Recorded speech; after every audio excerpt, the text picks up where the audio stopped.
Hello and welcome to Devils in Detail live from the Walter Cronkite School of Journalism and Mass Communication in Phoenix, Arizona. I'm Zach Pekale, and on this week's show, we'll be talking about men's basketball, women's basketball, and baseball. So let's get started. The men's basketball team's season ended in the quarterfinals of the Pac-12 tournament with an 80-57 loss to Oregon. The Sun Devils finished the season with 15 wins and 18 losses, but won 2 more conference games and the program's first Pac-12 tournament win since 2013. With the season over, we now bring in Aliana Harina to break down the season. Thank you for joining me. So the Sun Devils performed pretty poorly this year in non-conference play and finished with a worse record than a year ago. But the team won a game in the Pac-12 tournament and picked up 2 more conference wins. Was the season a step in the right direction? Absolutely. I'd say this season was definitely a step in the right direction. With that overall worse season record than last season, you have to take into account that they did play some pretty tough teams at the beginning of the non-conference season, where they played Creighton and Kentucky. But finishing 8th in the conference with essentially what they had was a 5-man rotation is pretty impressive, I would say. And with the fact that you can see improvement with their last game against Stanford, where they scored 30 points around the perimeter, which was expected, but scored 40 points within the paint, coming from a 4-guard team, I'd say that they're definitely moving towards improvement. And with that 23-point loss against Oregon, you could see that in the first half, the Sun Devils definitely played hard and that they definitely were able to keep up with the number 1 seed. It was just that they were a essentially 7-man team that was playing a number 1 seed under 24 hours of rest. They were definitely gassed. But overall, I'd say that their season has been a success and that they're moving in the right direction. I really couldn't agree more with that statement. But now with the season over, the Sun Devils are prepared to lose their leading scorer in Torian Graham and their leading rebounder in Obina Aleka. What can we expect to see going forward with three returning starters and another top 25 recruiting class coming in? Well, you can definitely expect a lot of leadership from the 3 returning starters. With Cody Justice and Trey Holder being seniors, they're going to need to really step up. And I think with that top 25 recruiting class, they're definitely going to be supported. And which in the fact that you're going to see the Sun Devils playing like they did against Stanford, where they have front court presence and they have perimeter presence. And so I think it's going to be very exciting to see something other than that 5-man rotation that we're so used to seeing with Sun Devil basketball. I couldn't really agree more with that either. I mean, we'll have to see how the depth plays out into the offseason and into next season. Thank you for joining me, and we'll see you next year. The Arizona State women's basketball team was eliminated from the NCAA tournament on Sunday as a result of a fourth-quarter rally by number 1 seed South Carolina. The Sun Devils led by as many as 11 points before falling by 3. It is the program's second straight defeat in the round of 32 as they finished the season with 20 wins and 13 losses. I'm now joined by Sam Ficarro and Jordan Kay to discuss what went wrong in South Carolina and the end of an era. Thank you both for joining me. So Jordan, This Sun Devil team, it was an 8 seed with several veterans, and they were really just a few plays away from knocking off a top 5 team in the country on the road. What went wrong in the fourth quarter that cost Arizona State this game? Well, it was throughout the whole game. They were getting in foul trouble. Quinn Dornsatter couldn't play as much as she would have liked, especially in the first half, because she had 2 fouls very early. The Sun Devils had 23 fouls in this game. Normally, their season average is 14. And one of those fouls was a Charlie Turner-Thorne technical at the beginning of the fourth that it really kind of lit a fire under them, though, because they were down 10. They got back to be within 1, and then just Asia Wilson just really went on a tear at the end of the fourth quarter and took care of business for the Gamecocks. All right, well, so Sam, we'd mentioned earlier that this team had a lot of experienced players in Sophie Bruner, Quinn Dornsatter, and Kelsey Moose. All 3 were really key contributors to Arizona State during their 4 years. Do you believe that Charlie Turner-Thorne can replace the production of her 3 biggest seniors? I'm not sure. It'll be difficult. Definitely this freshman class, I think, beat expectations this year, albeit high expectations. I think ASU guards, in particular Riley Richardson and Sabrina Hayes, played very well down the stretch here in the tournament. Richardson shot 20% from 3-point range. She made 3 3-pointers this weekend in the NCAA tournament. So that's something to really build off of. ASU shot the ball really well after finishing last in the Pac-12 in scoring, but it's going to be hard to replace the experience of Sophie Bruner. Like, you could tell she put everything she had into that game yesterday, scoring 26 points, I believe.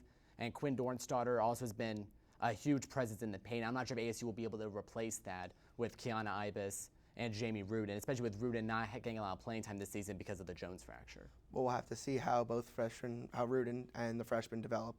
So, Jordan, the Sun Devils won 20 games after losing essentially its entire backcourt from the season before.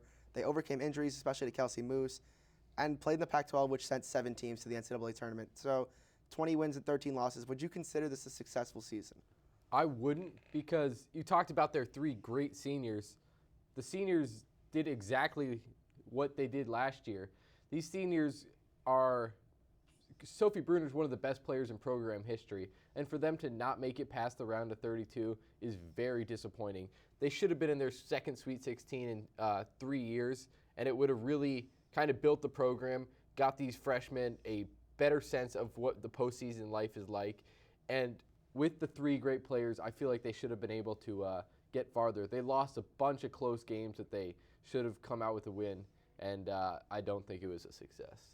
All right, well, we'll have to see where next year's team brings. So, Sam, lastly, definitely not least, the Sun Devils had 3 freshmen and a sophomore comprise its backcourt for much of the year. This season, will this group of guards be able to carry Arizona State going forward? I think they will. I think definitely Richardson and Haynes playing a lot of this season, especially Richard got kind of thrown into the fold after Kiara Russell got injured in December. So that'll be with Richardson, Haynes, Kiara Russell, Robbie Ryan played very well off the bench. I definitely feel like ASU built enough experience. I believe the guards can carry them. It'll be interesting how Charlie Turner-Thorne adapts to having to go through the guards instead of going through the forwards and the paint, because that has just been a benchmark of ASU, which is attack the paint. So that'll be interesting to see, but I definitely feel like there is potential there. Courtney Ekmark, a transfer forward, she hopefully could produce as well with 2 more freshmen coming in as well. So I definitely feel like ASU will likely take a step back next season, but definitely ASU should be a tournament team going forward. All right, well, we'll have to see how Turner Thorne's one of her top recruiting classes unfolds. Thank you both for joining me, and we'll see you next season. Sun Devil baseball has hit a rough patch recently as the team was swept by number 1 Oregon State and only scored 1 run during the series. Arizona State is now 9-10 and faces several questions around the team's lack of experience and uncertainty with the pitching staff heading into the weekend series against USC. I'm now joined by Nicole Eldridge and Killian McClatchy to talk about the current state of the team. Thank you both for joining me. So, Nicole, let's start with you. This is the second time this year Arizona State has had to play a number 1 team in the country. They will take 1 of 3 from TCU, but were swept by Oregon State, at home no less. So, what went wrong for the Sun Devils this weekend? What I believe went wrong was their defense, because they let Oregon State score early on in the games, such as the first inning. They got 2 runs twice, and then they had a few errors also. So I think that kind of tripped them up a little bit, and they just kind of let it go. I couldn't really agree more. Defensive errors are going to hurt any team against a top team like Oregon State. So, Killian, Arizona State really had a tough draw for their first Pac-12 series of the year. Getting Oregon State, that's out of the way now. So what can we expect to see from this team against USC this weekend and going forward in conference play? I've got just 2 words for all the fans out there and everybody. Don't worry. That's the biggest thing. Coach Smith, he was on Twitter last night. He was talking to fans and everything. He posted this big, long list. I don't have it in front of me, but there was a lot of good points on there. But some of the things, like you said, this team is really, really young. And opening with arguably the best pitching staff in all of college baseball, possibly even what college baseball has seen in the last 5 or 10 years, is they've got 4 guys who I truly believe would be number 1 guys anywhere in the nation. That's like you said, that's a tough draw. You can't get any harder than that. And the thing is as the freshmen get going and the year goes along, you got Lyle Lynn, he's hitting really well, leading the team with a 351 average. But you got guys like Spencer Van Scoy, who's the Saturday starter, and he's had kind of a bit of control issues. He walks a lot of guys and he's not able to get deep into games. I think as he progresses through the season, gets more comfortable, he's going to be able to get himself further and further into the games, and that's going to not put as much pressure on the back end of the bullpen, which I think that's been the big thing. The bullpen's been really worked hard already early in the season. Like you said, it's important to keep those guys fresh as the season going on. So, Nicole, back to you.